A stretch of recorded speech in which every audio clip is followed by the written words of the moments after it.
Olá, pessoal, tudo bem? Professor James aqui com vocês novamente para mais um congresso internacional do Unisalesiano, nosso 5º congresso internacional.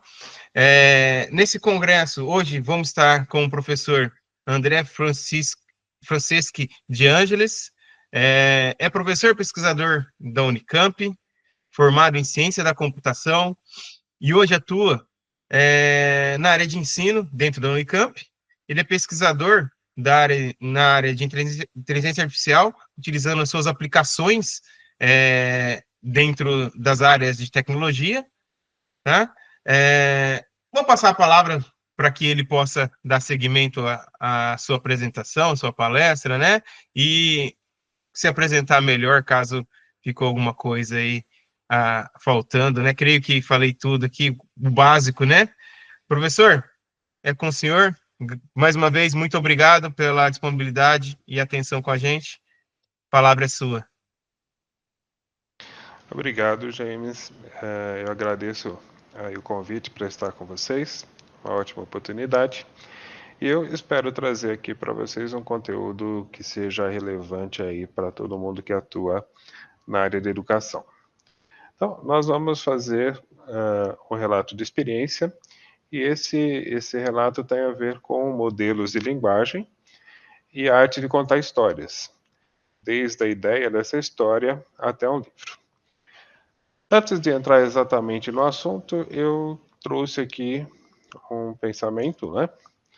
Porque a IA, a inteligência artificial, anda assim muito em moda, é assunto para todo mundo, e ela tanto traz esperanças quanto traz alguns temores, né? Então, trouxe essa citação aqui.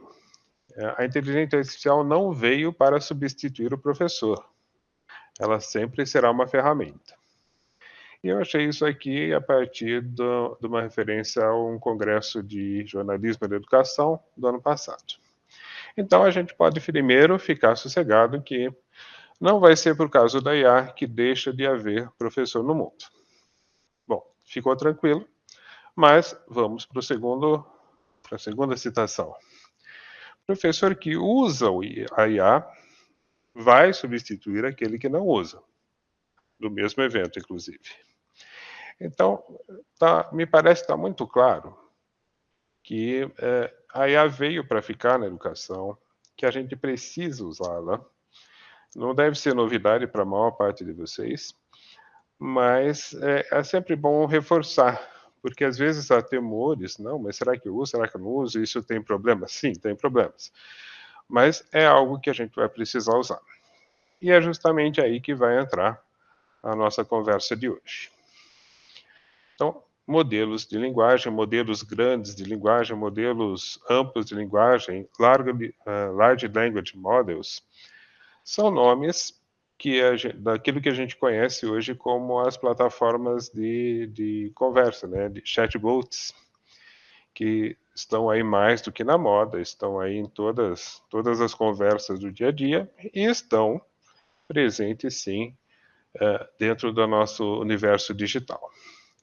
E do outro lado, aquilo que parece até um contrassenso, um livro, o bom e velho livro em papel. Parece que essas coisas não andariam mais juntas. O nosso trabalho aqui justamente colocou as duas coisas juntas e trabalhando ainda com alunos de ensino médio. Então vamos seguir. Eu quero trazer alguma informaçãozinha de quem eu sou, porque eu vou usar isso mais para frente. O professor James já me apresentou aqui, eu sou professor da Faculdade de Tecnologia da Unicamp, a minha formação em ciência de computação, e eu trabalho em TI. E faz muitos anos que eu ensino de tecnologia da informação. Minhas pesquisas são nas áreas de redes complexas, que não é o caso de hoje, e na aplicação da IA em diversos domínios. Então, o que a gente vai ver hoje de modelos de linguagem é uma das coisas em que a IA é aplicada. E tem tantas outras, algumas delas me interessam e a gente faz pesquisa em cima disso. Eu queria trazer justamente essa observação que está aí no final do slide, que é sobre o meu perfil dentro da área de pesquisa. Eu sou bastante experimentalista. Então, eu gosto de fazer as coisas, de avaliar as coisas, de ver as coisas acontecer. Estou enfatizando isso porque, dentro do público do Congresso, pode ter aquele que tem um perfil um pouco mais teórico e que, de repente, os nomes, os termos que a gente usa nessas questões mais práticas nem sempre mapeiam exatamente aqueles que os teóricos usam para tudo. Então, se houver alguma pequena divergência de termo, de terminologia, etc., não se assuste. Isso vem desse perfil mais experimentalista. Muito bem. E qual é o objetivo, então, dessa conversa que a gente está tendo? É relatar uma experiência de formação de alunos de ensino médio e com o uso de modelos de linguagem.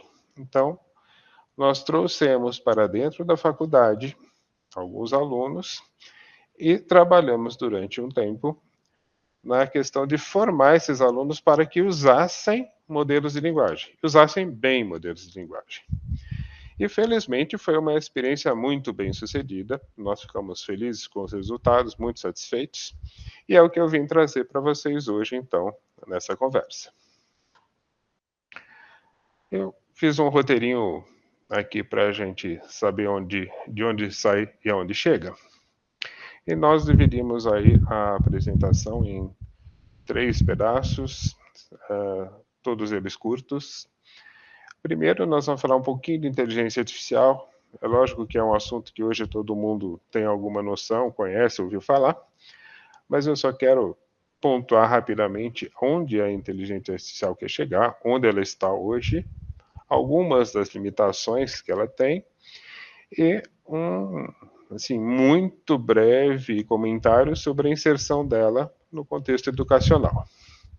Depois, o segundo tópico é justamente descrever esse nosso estudo de caso. Vou contar um pouco das propostas, das fases, dos resultados e tecer algumas considerações em cima do que nós fizemos. E depois, brevemente, as conclusões da nossa fala de hoje. Então, seguindo essa linha, na inteligência artificial, onde ela quer chegar? Qual é o objetivo da área de ciência de computação chamada inteligência artificial? O nosso resumo é que a IA busca por agentes inteligentes. O que a gente quer, então, é encontrar máquinas ou fabricar máquinas, produzir máquinas que podem pensar como humanos. Lógico que, para nós, isso quer dizer máquina e software. Então, a IA busca sistemas que possam raciocinar, que possam aprender e que, no fim, possam, inclusive, agir de forma autônoma. Tudo isso nós estamos dizendo assim, sem que alguém tenha programado especificamente aquela ação. A gente está muito longe de uma inteligência artificial que pudesse fazer qualquer coisa, aquilo meio de ficção científica. Mas num campo específico, o que se espera é que a IA possa um dia ter esses sistemas que aprendam, tomem decisões e que ajam conforme aquele domínio, conforme aquele ambiente, conforme aquela situação. Então, esse é o objetivo geral da IA, muito resumidamente. E onde é que nós estamos hoje? É interessante que, aproximadamente 2 anos atrás, eu fiz uma conversa sobre esse tema, e essa listinha era bem menor. Então, novamente, de uma maneira resumida, onde é que está a IA hoje? O que é que ela produz de verdade? Então, a IA hoje produz sistemas que aprendem, reconhecem padrões e reconhecem relações. Isso ela está fazendo bem, está no nosso dia a dia. Sistemas que fazem predições com mais ou com menos precisão, mas que já fazem predições, resolvem sim problemas, não extremamente complexos, mas resolvem problemas sim, isso é verdade, e que geram conteúdo, inclusive para mídias, para as redes sociais e tudo mais, geram textos, geram uma série de coisas. Hoje a gente fala imagem, geram vídeo, quer dizer, todo o conteúdo digital, a IA está gerando. Nós podemos até dizer que, vez ou outra, aquela imagem não ficou tão boa, aquele vídeo ficou um pouco esquisito, é tudo verdade, mas ela já está gerando. As IAs hoje conversam e interagem como se fossem seres humanos. Então, aquele famosíssimo teste de Turing para saber se uma máquina pensa ou não, ele simplesmente ficou obsoleto, não faz mais sentido isso. Ele tinha problemas fundamentais na proposta, mas era uma ideia muito interessante. Só que hoje já não faz mais sentido, porque qualquer plataforma aí de chatbot um pouquinho mais sofisticada, essa que você consegue abrir o seu navegador e usar muitas vezes gratuitamente, conversa tranquilamente com você, mantém um diálogo, lembra do que você falou, adapta o próprio diálogo ao seu estilo de texto e segue. Então, elas fazem isso muito bem e para mal. Tem pessoas que já estão, inclusive, achando que são humanos ou têm características humanas e acabam até se perdendo um pouco no uso inadequado dessas plataformas.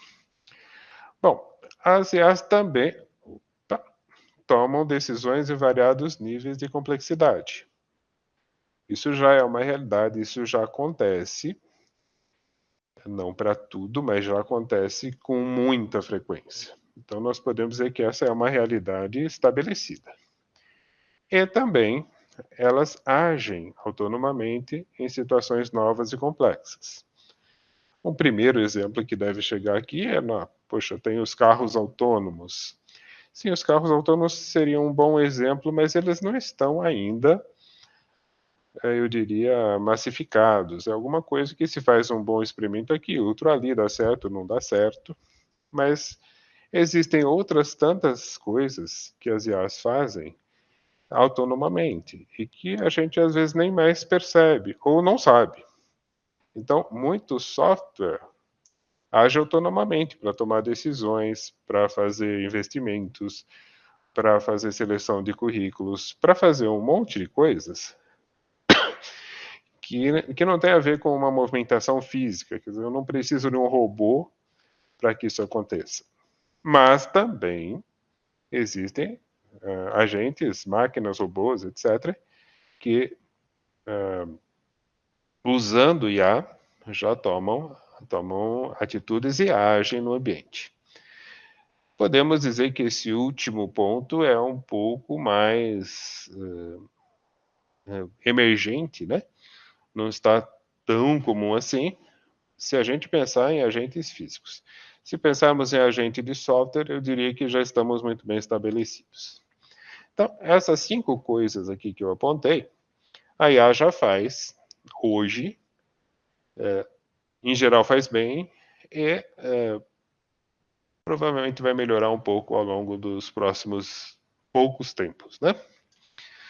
Muito bem, mas ela tem limitações, né? A IA tem seus probleminhas, e aqui, assim como o que ela faz foi uma lista resumida, o que ela tem de limitações aqui também é uma lista resumida.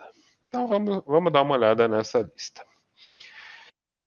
Uma questão fundamental, que não depende da tecnologia, do fabricante, do chip, etc., é que a IA depende, eu pus aqui, de insanos volumes de dados para que ela possa ser treinada.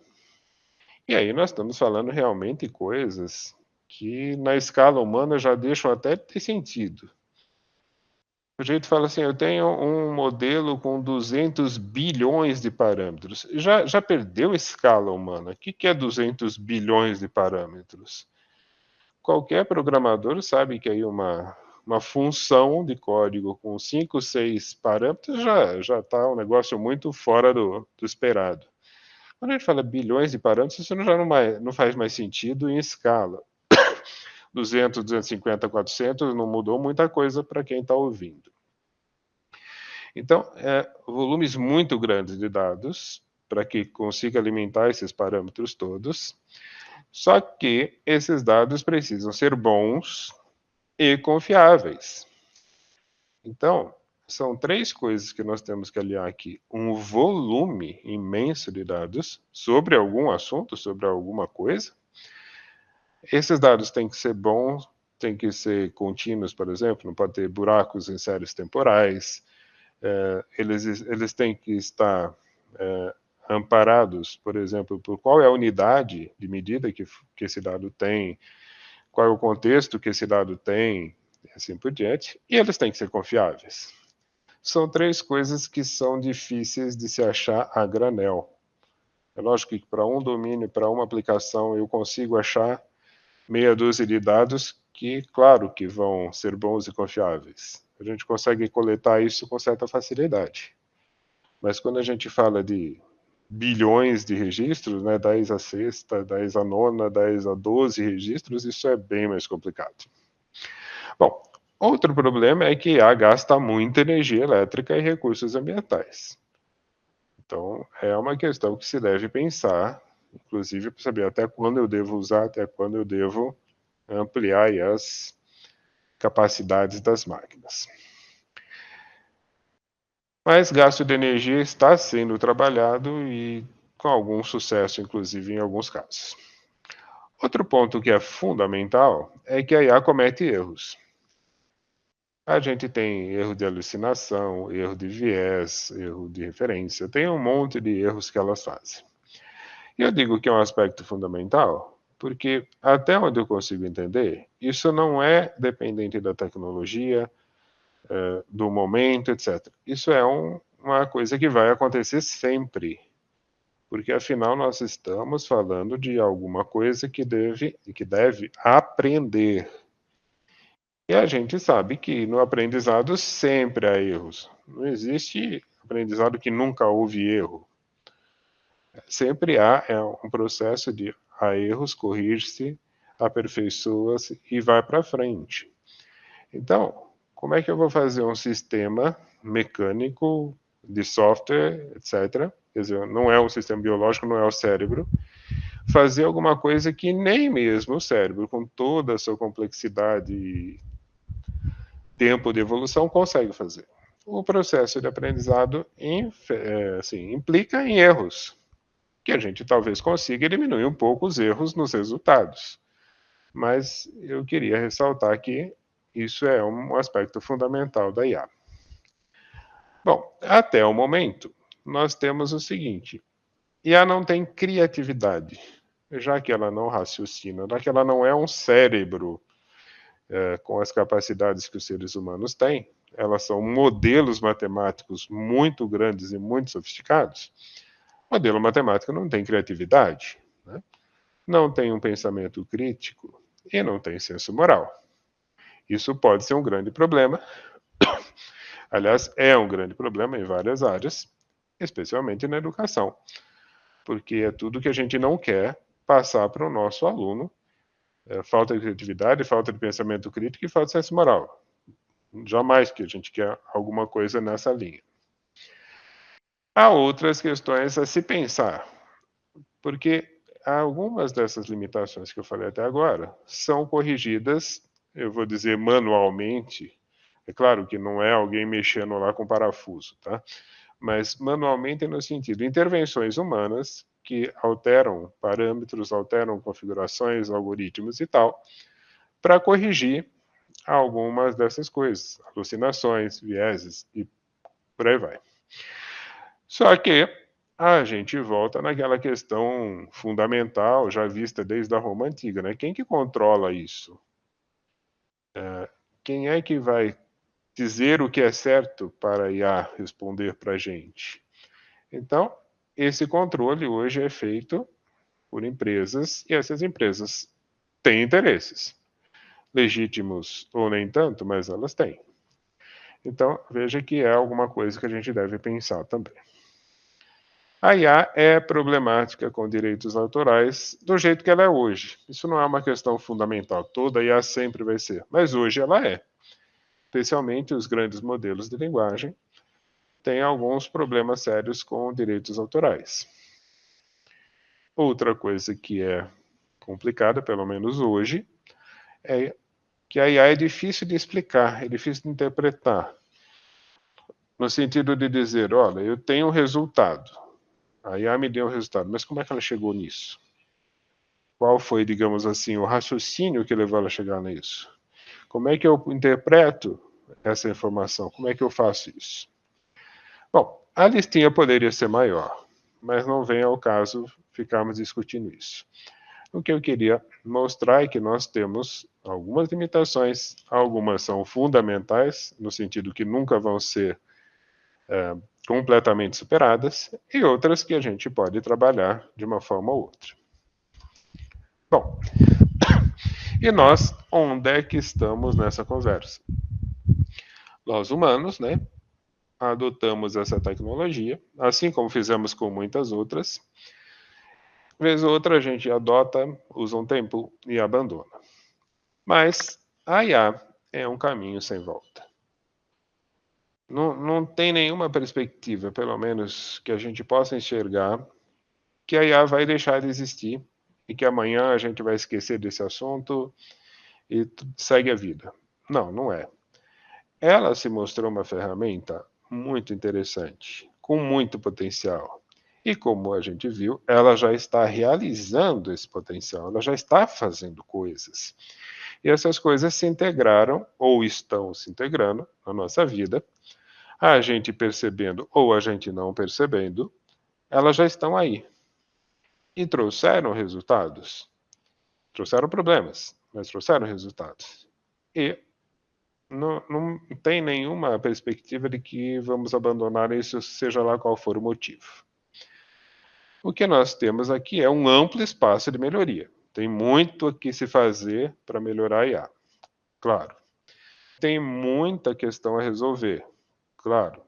Então, vocês viram que eu trouxe uma lista daquilo que ela faz e uma lista aqui de problemas. E mesmo resumida, a lista de problemas é um pouquinho maior ainda do que ela faz.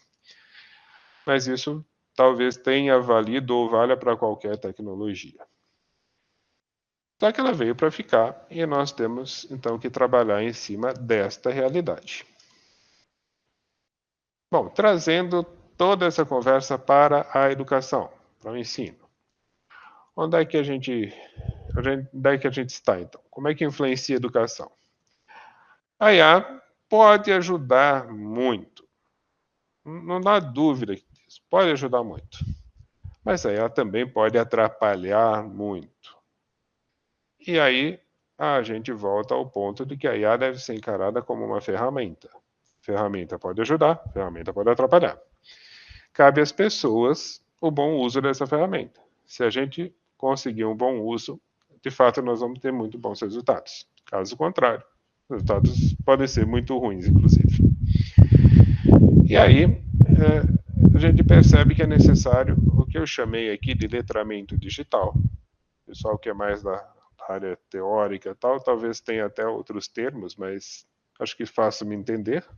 É necessário um letramento digital muito mais profundo do que eu sei usar um pacote de escritório, eu sei usar uma planilha, um editor de texto. Não, a gente tem que correr muito mais a fundo, tem que entender muito mais de matemática, de estatística, de probabilidade, de modelos de linguagem, para entender o que a IA faz, para aí poder usar bem essas ferramentas. Opa. Então agora a gente vai descrever o nosso estudo de caso. Quando eu mandei o projeto, a gente estava fazendo uma brincadeira, dizendo chateando o chat. Esse é o segundo projeto dessa linha. Então, chateando o chat 2. O que é esse nosso projeto? É uma iniciação científica para ensino médio. Ela é realizada na universidade, como qualquer outra IC da Unicamp, mas o público são alunos de ensino médio que vêm para dentro da faculdade e trabalham ali nesse projeto. Nisso eles têm interação com graduandos, pós-graduandos, professores, pesquisadores, tudo mais, e outros seres universitários que aparecem uma boa diversidade ali. Nós tivemos aí 3 alunos de ensino médio e a duração desses projetos é de 12 meses. Qual foi a proposta, então? Que esses alunos tivessem conhecimento do método científico. Peraí, mas não era de IA? Sim. Mas a gente vai perceber que o projeto, antes de chegar ali na IA, vamos lá, se preocupou muito com o ambiente da coisa. Então, você vai trabalhar, você tem que conhecer o método científico. Você está numa universidade, você está trabalhando com pesquisadores, você tem que entender o que é isso. Aí nós partimos para uma introdução à IA, para eles saberem, ó, você vai sair daqui tendo uma ideia do que é IA, tá? E vai ter que estudar um tanto para chegar nessa ideia, até bastante rasa ainda. Depois nós vamos partir para a prática, para um robô conversacional. A gente não botou aqui um certo nome de ferramenta para não fazer propaganda, tá? Então você entende que é um chatbot, esses que estão disponíveis por aí. Bom, esses eram os objetivos gerais e os objetivos específicos desse projeto, o Chatiano Chat 2, era produzir um livro ficcional com a ajuda da IA, dos Large Language Models. E não só produzir, mas avaliar a contribuição da IA para essa tarefa. Então, é nisso que a gente vai focar o nosso relato que vem a seguir, tá? Bom, mas você deve... Peraí, vamos produzir um livro com aluno de ensino médio? A gente ouve toda hora, o aluno não gosta de ler, não sei o quê, não gosta de... Você vai querer que ele escreva um livro. Então, que os seus alunos escrevam um livro, né? Não, claro que não, né? Isso seria muito difícil, não caberia no tempo que a gente tinha. Então, vamos entender melhor. Era produzir um livro para cada aluno. Então, em vez de o projeto terminar com um livro, ele terminou com 3. Eu falo que é muito mais difícil fazer um livro, porque você tem que juntar os 3 alunos e todo mundo se entender com a história, fica bem mais difícil. Então, um livro para cada aluno. Esse foi a nossa meta aí para o final do projeto. Eu vou descrever rapidamente as fases do projeto, só para a gente entender o que aconteceu e chegamos nos resultados. Então, numa primeira fase, contato e reconhecimento. Ambientação, contato pessoal, reconhecimento, configuração de recurso e tal. Ah, mas isso não tem nada a ver com IA. Ah, talvez até nem tenha, mas estas coisas são importantes. A gente tem que colocar o aluno onde ele está, qual é o seu contexto, que universidade que você está, o que você está fazendo e tal. Na fase 2, a gente foi discutir ciência e boas práticas de pesquisa, né? Ah, mas isso serve para qualquer coisa. Claro que serve para qualquer coisa. E é essa a ideia mesmo, né? Você está formando o aluno, você está formando para a vida, você não está formando o sujeito para uma única coisa. Então, se ele sabe o que é ciência, se ele sabe usar o método científico, se ele sabe o que é boa prática, ele já ganhou muito para a vida dele. Então, foi nessa época que a gente discutiu ciência e método científico. Usamos o Código de Boas Práticas da FAPESP como referência, com muito foco no aspecto ético, isso é importantíssimo. Consulta a fontes de pesquisas, bases bibliográficas, leituras de texto e referência. Então, nós estamos já no final da fase 2 e não abrimos nenhum robô conversacional até agora. Nós estamos preparando os alunos para que possam chegar bem nessa fase. Aí, na fase 3 e 4, eu juntei para ser mais curto, vamos conversar sobre o que se faz com IA. Então, vamos conversar sobre as pesquisas correntes, vamos estudar a inteligência artificial, vamos ver os fundamentos, né? Fundamentação conceitual do que é, como é que funciona, etc., de onde veio, para onde vai. Vamos conhecer os modelos de linguagem, o que é que eles são, como é que eles funcionam. E aí a gente teve uma fase aqui de pesquisas correntes com IA.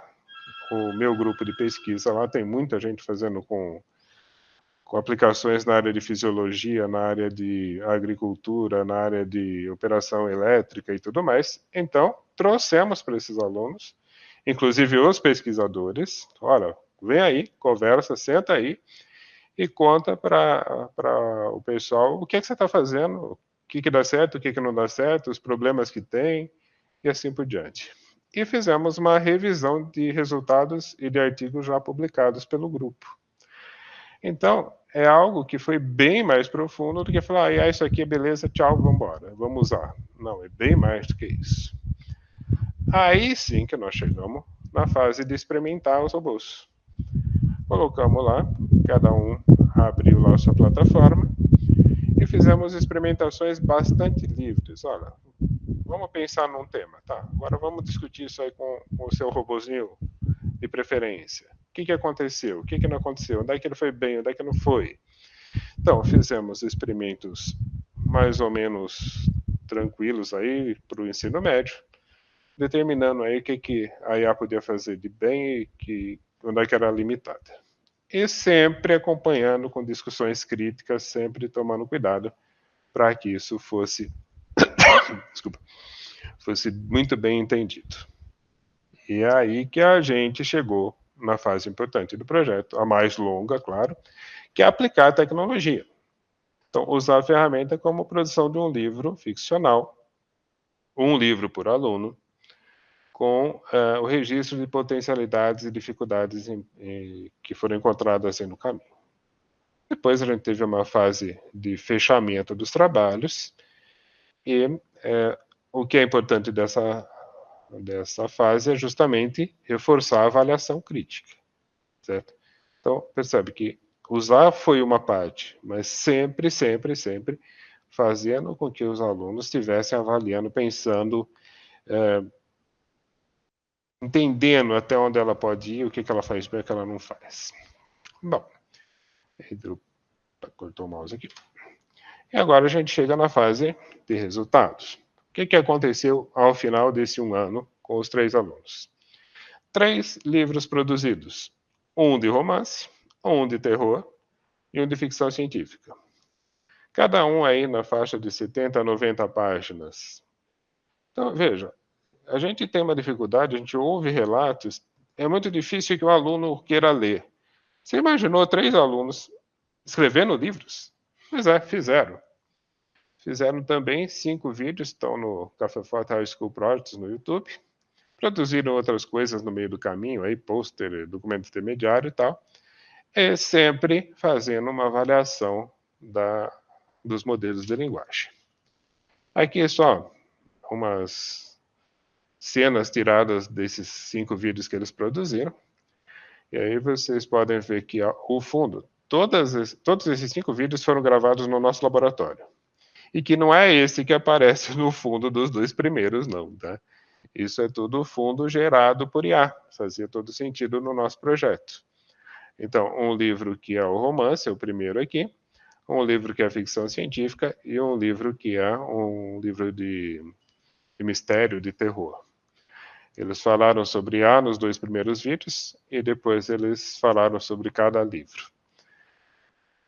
E aqui estão as capas dos livros. Então, os alunos conseguiram fazer o livro com liberdade total de tema. Eles escreveram de ponta a ponta, ilustraram o livro e tudo mais, com a ajuda de IA. Mas foi trabalho deles. Tá? E eu devo dizer que os livros ficaram bem bacanas. Especialmente o livro de terror, aí, O Ecos das Almas, é um livro bem envolvente, aquele que você não quer soltar de jeito nenhum enquanto não acabar. Mas os 3 livros ficaram bem bacanas. Então, o que os alunos disseram que foi forte? O que a IA ajudou para eles? Sugestão de redesenvolvimento dos temas. Então, nas palavras deles, tá? Ideias originais. A gente tem que levar um pouquinho com cuidado ideias originais, porque a gente viu que criatividade não é a característica da IA. Mas eles passaram algumas informações e recebiam um retorno, e isso dava ideia para eles. Então, ideias originais, novas possibilidades de abordagem, permitindo explicar diferentes perspectivas da mesma história, e aí os próprios alunos foram escolhendo. Foi eficiente na criação de cenários, situações, e as descrições que a IA retorna são ótimas. Combinação de criatividade e organização temática deu um trabalho estruturado, dinâmico e diversidade narrativa. Então, a qualidade dos livros ficou melhor, porque pôde ter essa interação com a IA. Organização na estrutura narrativa. Então, ajudou na organização da história, ajudou a colocar ordem nas coisas, fazer uma lógica, ficar mais fácil de entender. Colaborou na criação de um roteiro bem definido, inclusive de produção do livro. Olha, você tem que ter a ideia, você tem que fazer um resumo, você tem que fazer isso, você tem que fazer aquilo, depois você publica, depois você redige, depois você revisa. Quer dizer, todo o processo editorial também. Então, indicando como começar a desenvolver e concluir cada parte do conteúdo. Isso eles fizeram também por capítulos. Olha, esse capítulo deve falar isso, então vamos estruturar esse capítulo. Isso ajudou, de fato, a manter a história contínua, com passagens suaves entre os capítulos. A IA também sugeriu ajuste de ritmo, equilibrou partes um pouco mais extensas com um pouco mais moderadas, então deixou a leitura mais agradável, mais bem planejada. E, por fim, os alunos entenderam que a criação de imagens ajudou muito. Então, as ilustrações internas dos livros e as capas ficaram com boa qualidade. E muito rápido, porque eles não precisaram virar desenhistas, ilustradores. Eles foram instruindo a IA para fazer isso. E perceberam que a partir de abril de 2025, com uma atualização de plataforma, isso ficou muito melhor. As primeiras ilustrações eles não estavam muito contentes. A partir de agora ficaram bem contentes. E também avaliaram aquilo que não funcionou bem. Então, a IA não acerta a continuidade muito bem, não. Então, erros de continuidade. Em certos momentos, mudava o rumo da história completamente. Acrescentava informação que não tinha sentido, não tinha sido solicitada e que não fazia parte dessa história. Isso trouxe a necessidade de ajustes manuais para manter coerência de narrativa. Então, de novo, a IA sozinha não pode ser largada, que ela se perde. Tanto, como eu já comentei, a empresa precisa intervir, quanto o aluno nesse projeto, criando o livro dele, precisou intervir e dizer, não é por aí, não está funcionando bem. Necessidade de revisão e direcionamento para a fidelidade da história à ideia original. Isso o tempo todo. Cada prompt, cada retorno precisava ser revisto e muitas vezes redirecionado para que a coisa funcionasse. Funciona? Funciona. Com cuidado. Inconsistência na geração de textos foi outra das características que os alunos entenderam como um ponto fraco da IA. Ela não é muito consistente na geração de texto. O estilo ou tom da narrativa muda de vez em quando de forma inesperada. Ideias que haviam sido estabelecidas, o livro vem correndo com aquela história, etc., de repente apareciam esquecidas, apareciam contraditórias, as coisas não emendavam bem. E volta a necessidade de atenção constante, ajuste para garantir coerência e tudo mais. Em particular, uma coisa que foi até engraçada, é que a IA começa a assumir alguns problemas de estilo do autor. Então, se o autor é de fazer muito erro, muito vício, a própria IA incorpora isso no resultado que ela dá. Mas aonde a coisa pegou mesmo? Quer dizer, tudo isso aí atrás a gente poderia dizer que com o tempo pode ser melhorado. Consistência, etc, etc, dá para melhorar. Mas o que pegou? O que os alunos realmente não gostaram? Falta de humanidade. Então, vejam, são 3 livros diferentes, 3 estilos diferentes, e os 3 alunos disseram a mesma coisa. Falta humanidade nos textos produzidos pela IA. Então, nas palavras deles, as avaliações eu trouxe como eles escreveram.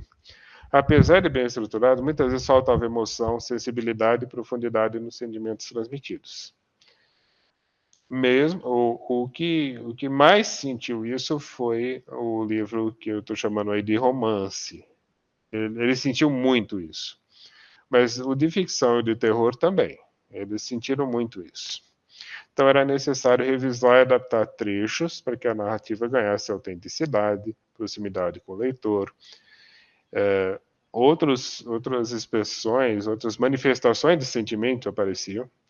Então, num dos livros, na primeira revisão, a gente percebeu o seguinte: tinha uma personagem que sempre sorria, porque toda vez que a IA sugeria alguma coisa para ela, dizia fulana, que era uma menina personagem, está sorrindo, está sorrindo. Ela só fazia isso no livro.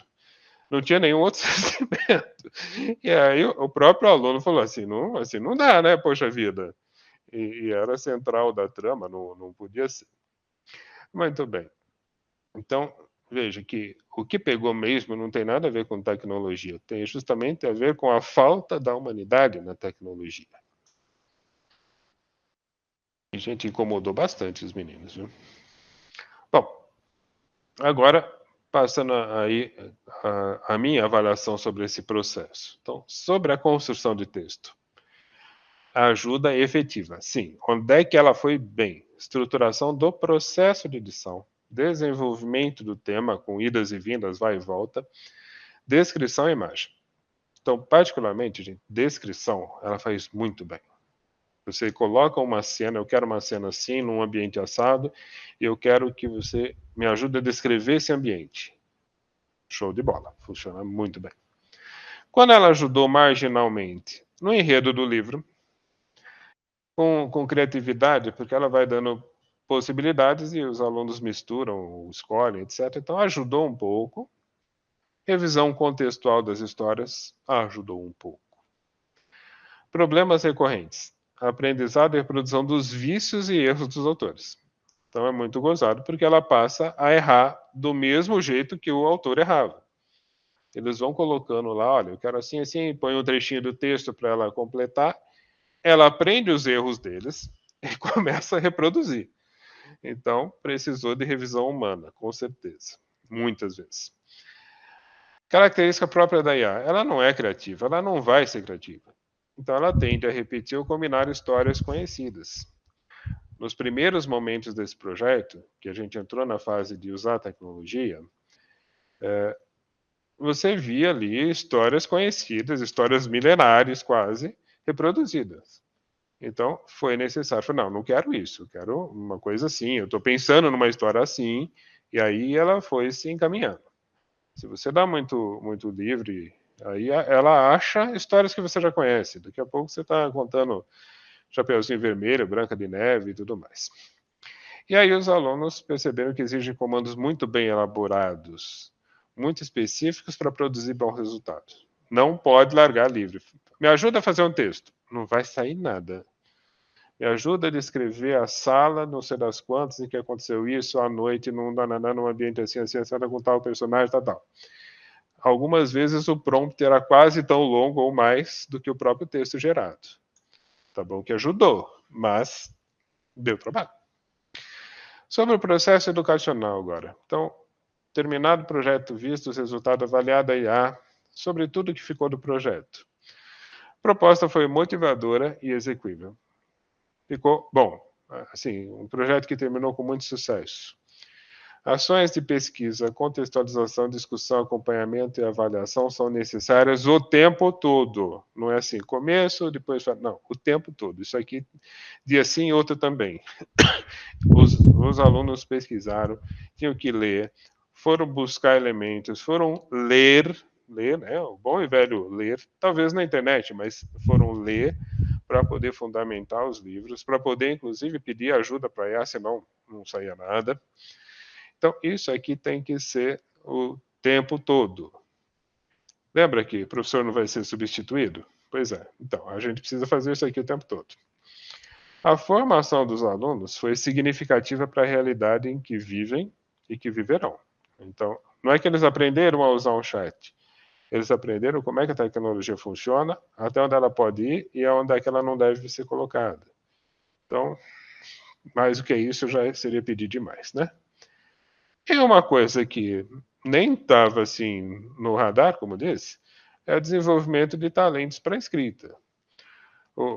Os livros ficaram bacanas e 2 dos 3 alunos até já manifestaram a intenção de fazer o volume 2. Ficou bem bacana. O que nós não exploramos, não tínhamos pensado em fazer isso, não era o nosso objetivo. Mas acabou ficando assim, desejo de fazer a publicação real dos livros. A gente só não fez porque a gente ainda não tinha muita segurança na questão de direitos autorais. Como é que fica esse livro que o aluno escreveu, mas tem trechos gerados por IA?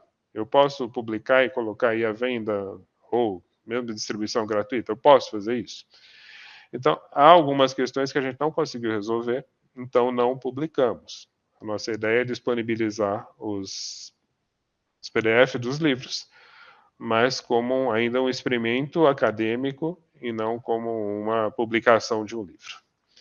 E continuidade das histórias ou obras novas, que também foi um desejo dos alunos.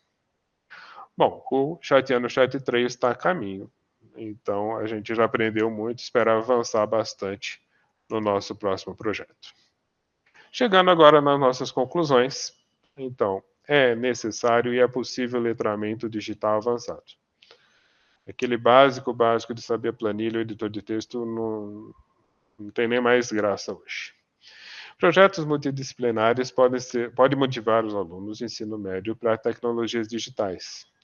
Ninguém ficou lá dando aula de como funciona a coisa, mas o projeto levou eles a entenderem muito sobre isso.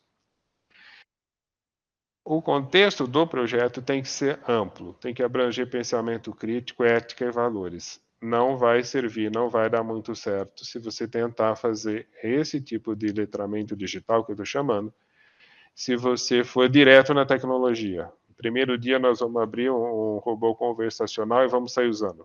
Não vai funcionar bem. Tá? Tem que saber muito mais antes, tem que pesquisar muito, tem que entender muito mais antes de chegar perto do teclado.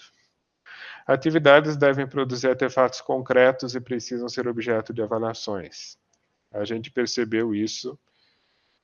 Esse é o 2. No 1, a gente tinha menos coisas concretas produzidas. Nós percebemos que é necessário produzir alguma coisa, um artefato concreto, no caso os livros, no caso os vídeos e outros documentos intermediários, e que a gente avalie isso continuamente.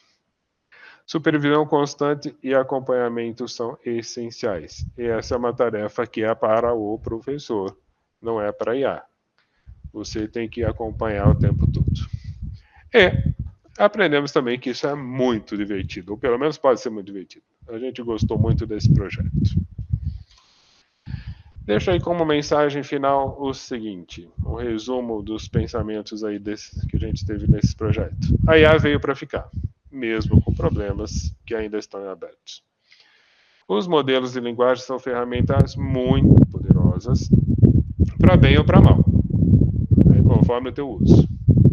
A educação precisa trabalhar a fundo tecnologias digitais num nível que ainda não está chegando lá, se a gente pensa num contexto amplo, né? A gente está longe disso. É possível fazer isso. A gente consegue. Dá trabalho, mas a gente consegue. Então, gente, muito obrigado pela atenção, por terem ouvido aí o relato. Eu espero que, além de trazer contribuições para todos vocês, também inspire vocês a boas experiências juntando educação e inteligência artificial.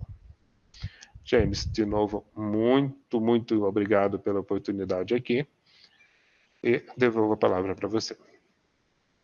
Professor André, nós que agradecemos a disponibilidade de tempo, de atenção conosco, né, e trazer aí uma maneira diferente, até podemos dizer assim, de utilizar a IA. No nosso ponto, pelo menos do meu ponto de vista, eu vejo que é uma maneira até diferente de utilizar a inteligência artificial, criando conteúdos, ou gerando conteúdos, né? Não seria nem criando, né? Gerando conteúdos. Acho que a terminologia ficaria melhor gerando, porque foi um trabalho para gerar o conteúdo, né? Teve uma discussão anterior sobre o que fazer, como fazer, o porquê fazer, como montar, e eu vi que teve um trabalho por trás de tudo aquilo ali, não foi simplesmente como o senhor falou aí em alguns momentos na apresentação do senhor, sobre em relação a vou sentar ali, vou colocar no chat, né, de conversacional e vou gerar essa informação. Não, teve aquela pesquisa anterior, verificar o porquê de montar, né? Quais são as diretrizes que a gente tem que colocar para depois montar o conteúdo que vai ser inserido no chat para ele te devolver essa informação, né? Nesse chat conversacional. Então, vocês tiveram um trabalho aí de um pouco mais aí de 3 a 4 meses, pelo menos aí, eu creio eu, né? Só nesse estudo teórico, um entendimento de como funciona, para depois pôr a mão na massa, né? Acho que foi bem isso, ou eu estou viajando aqui um pouquinho no que vocês fizeram. Não, não. Nós levamos 6 meses, mais ou menos, até chegar naquela primeira fase dos experimentos iniciais. E como você ressaltou, é isso mesmo. Precisa de muita coisa antes, muita pesquisa antes, muito entendimento antes. E foi divertido porque é uma coisa que, em geral, as pessoas entendem como muito custosa, dolorosa, complicada de fazer. Mas, por exemplo, aquele livro que o estilo é romance, ele trata de uma equipe universitária que faz um carro de corrida, né? E o aluno que fez isso, ele pesquisou horrores sobre como é que é isso, como é que são essas coisas, como é que é a mecânica desses carros. Então, eu até, né, eu cheguei um dia e falei, mas escuta, você fez um curso de técnico mecânico, alguma coisa assim? Porque você está entendendo horrores de corrida, você é fã? Não, professor, eu não sou. Uhum. Eu gosto do tema, mas eu pesquisei isso a fundo. Como é que é a pista, como é que é o asfalto, como é que é a suspensão no carro, como é que é o motor. Ele pesquisou horrores. No caso da ficção científica, foi uma discussão que nós levamos semanas sobre o que fazia sentido juntar. Então o aluno pensou, eu quero usar um negócio assim. Tá, esse é um conhecimento que a gente tem, é ciência básica da boa, física de primeira linha. Tá, mas quando você juntar com isso aqui não vai funcionar. Então, nós ficamos pensando muitas semanas em como juntar as coisas. Tirou um monte de coisa que entrou, não, isso aqui não vai bater. Tira, tá, volta para fazer. E no livro da história de horror, foi necessária uma baita pesquisa histórica, porque essa história atravessa 3 gerações da família dos protagonistas. Então, foi muito importante determinar tempos, pesquisar o que havia naquela época. Porque 40 anos atrás, 60 anos atrás, não tinha celular, não tinha computador, não tinha internet. Então, a história não pode se perder, porque falaram, o cara lá em 1920 entrou na internet. Não, isso não faz sentido. Então, a aluna que fez esse livro teve que pesquisar muito. A trama que ela fez é bem complicadinha, então ela teve que juntar todos esses negócios, fazer os aspectos temporais, o que eu posso usar até essa parte da história, o que eu posso usar a parte dali, ali. Isso, para os 3 alunos, foi um tal de muda a história, muda de novo, conserta, refaz, pensa novamente todo o roteiro, começo, meio e fim. Tudo isso antes da gente poder chegar no uso da IA para nos ajudar.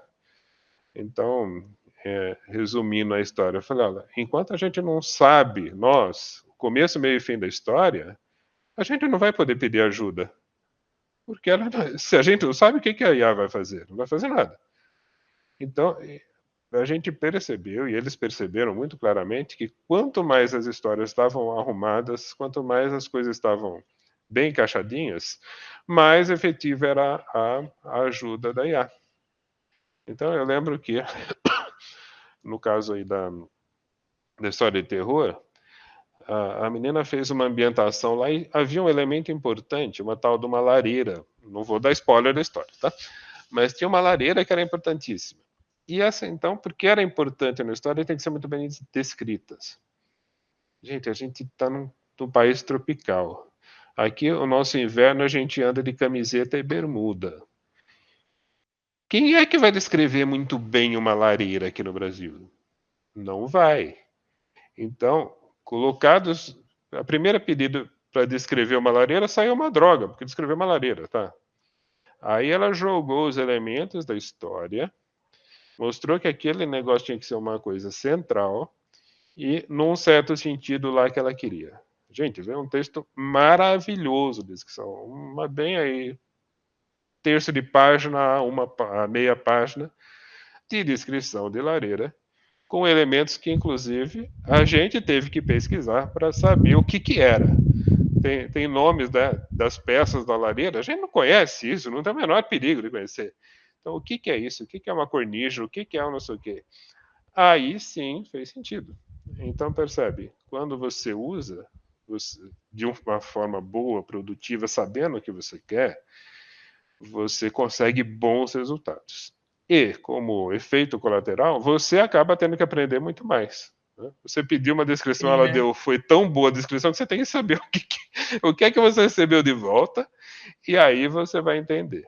Então, para concluir a resposta aí, que está ficando longa, James, sim, o contexto, todo esse trabalho que envolve o uso é grande e é importante. Muito importante. Sem ele, você vai ter um resultado muito ruim. Não vai chegar muito longe, não. É o que eu falo às vezes para os alunos nossos aqui na instituição e para amigos, né?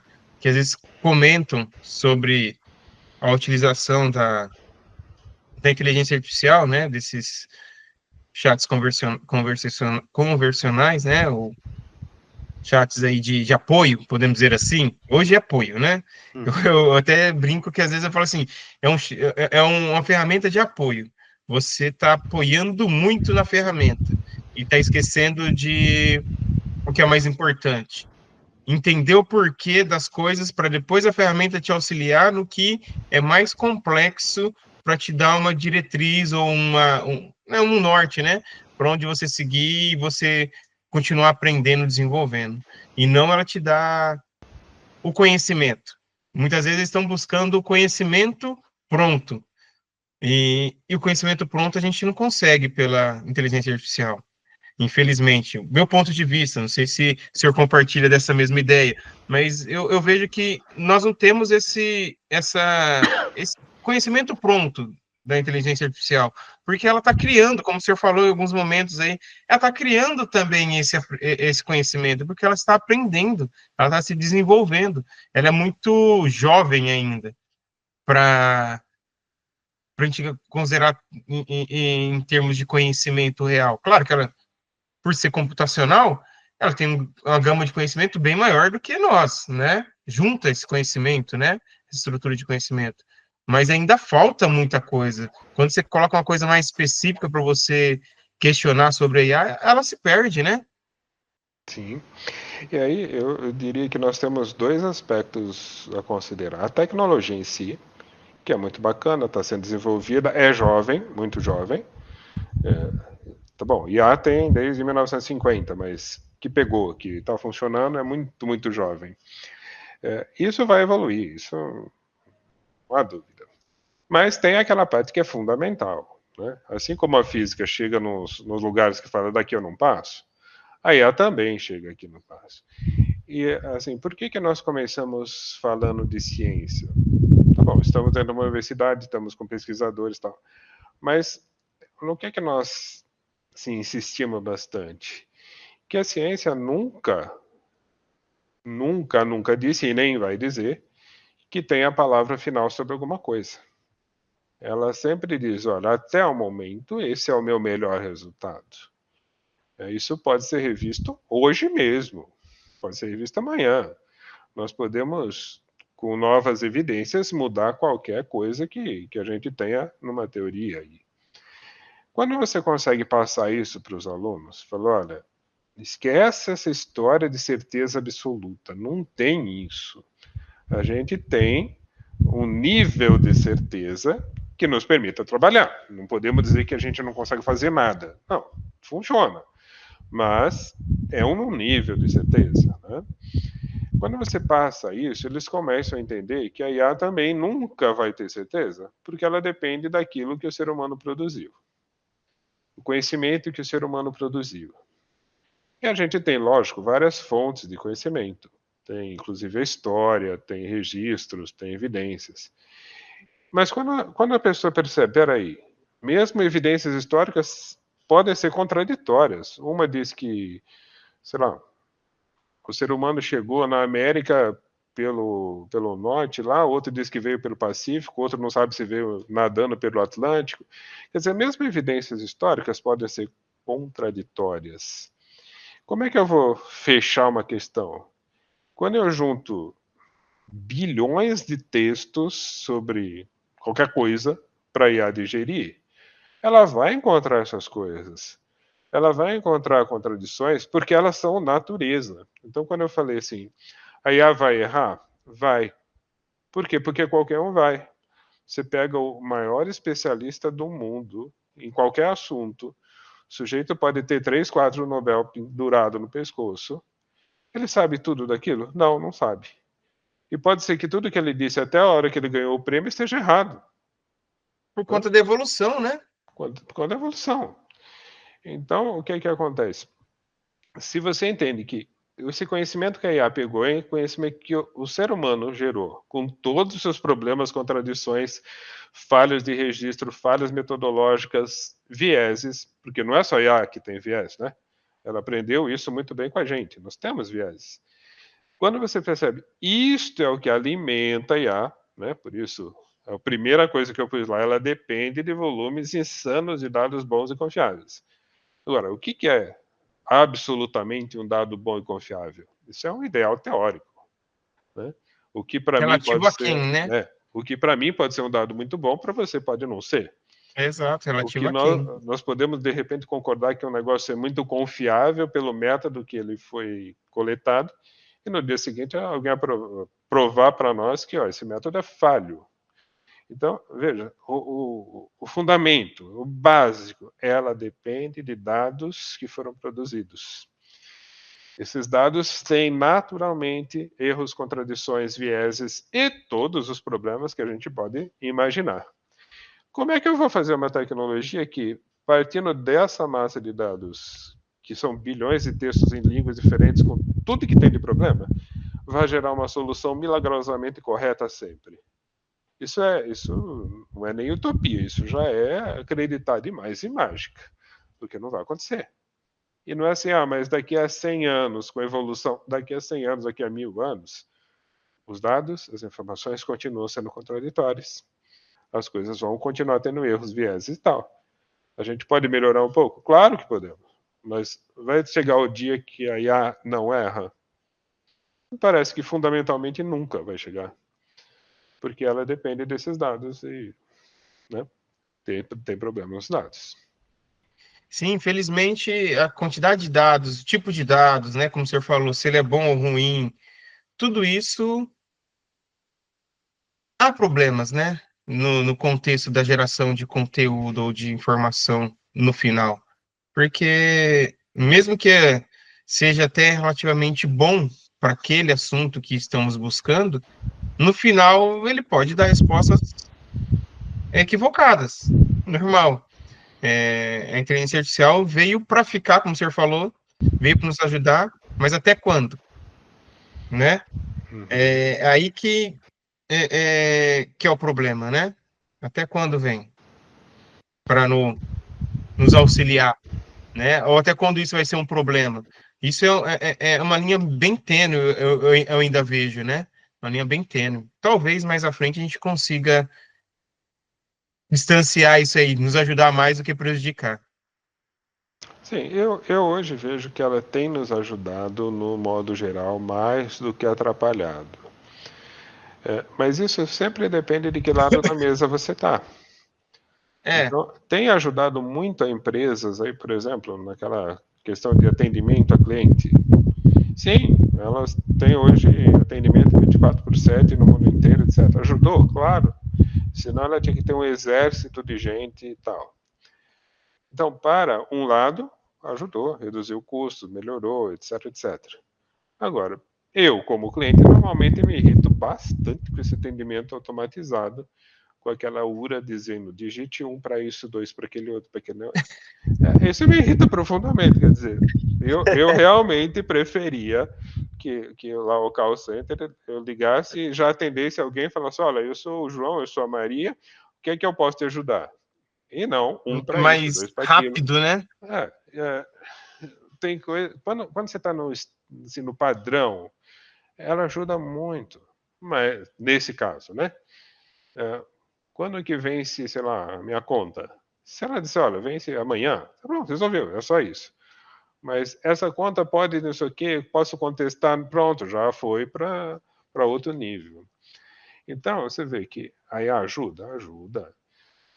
Só que, como sempre, como toda ferramenta, como tecnologia, essa ajuda que ela traz, ela tem sempre, assim, ela ajudou quem? Né?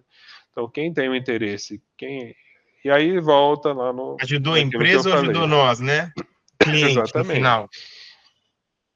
Então, Né? você vê que uma preocupação, a gente tem uma disciplina da pós que a gente discute esse tipo de coisa aqui. Quem que está controlando? Quem tem o interesse em que isso aconteça?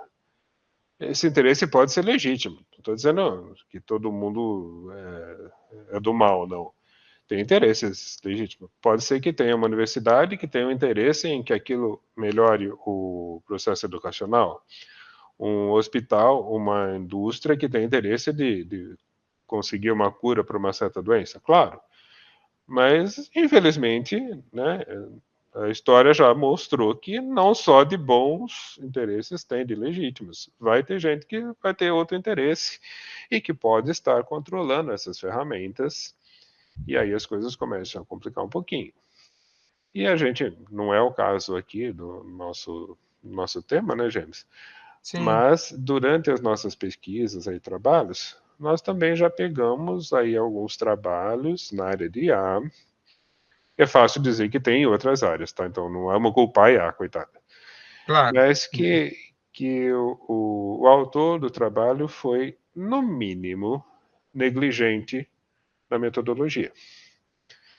Então você olha, o sujeito diz lá, olha, conseguimos isso, aquilo, aquele outro, aquele. Você olha e fala, caramba, mas como que o cara fez isso? Né?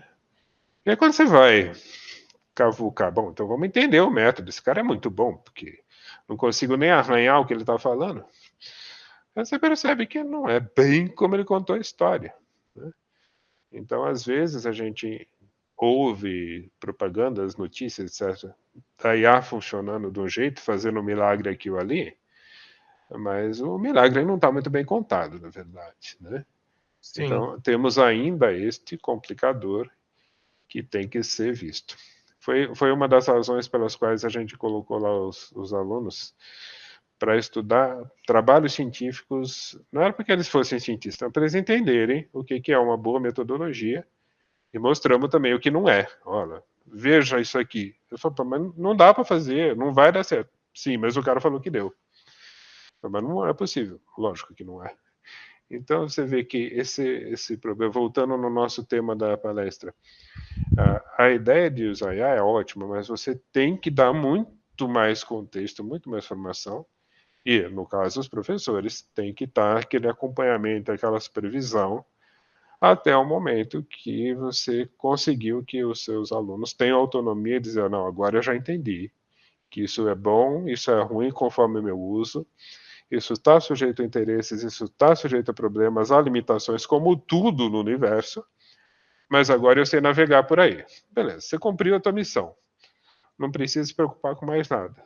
Vão É. aparecer outras IAs? Vão aparecer outras tecnologias? Vão. Mas se o seu aluno já sabe navegar por aí, missão cumprida. Já tem meio caminho andado, né? Eu Já diria que consegue tem se virar muito, depois, muito, posteriormente. quase o caminho inteiro, viu? Né?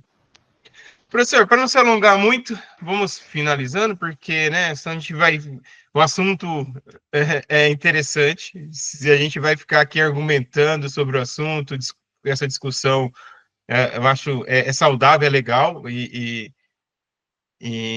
nos dá caminhos diferentes para a gente poder ir seguindo e falando sobre o assunto da inteligência artificial. Não é só porque é uma coisa que está no momento aí no auge, né, da divulgação, mas sim que é um conteúdo interessante, né? Mas, infelizmente, senão vai ficar muito longa nosso bate-papo, que a gente vai se alongar muito. Com Então, certeza. queria agradecer ao senhor mais uma vez, em nome da instituição, em nome do Unisalesiano, pela atenção, pela disponibilidade, pelo senhor estar aqui nos atendendo mais uma vez, né? Acho que é o segundo ano que o senhor participa, acho que o senhor participou no primeiro ano, se eu não estiver enganado, e participando agora no 5º ano do Congresso, se eu não estiver enganado, é Eu isso? fiz uma participação anterior, acho que há 2 anos atrás, alguma coisa assim. Isso. Muito obrigado mais uma vez pela atenção. Os temas que a gente acaba abordando com o senhor aqui é muito interessante, sempre temas do momento, né, do que está acontecendo, do que está sendo estudado, e mostrando que a educação num todo ainda é muito importante. Muitas vezes as pessoas não acreditam nisso, algumas pessoas não acreditam nisso.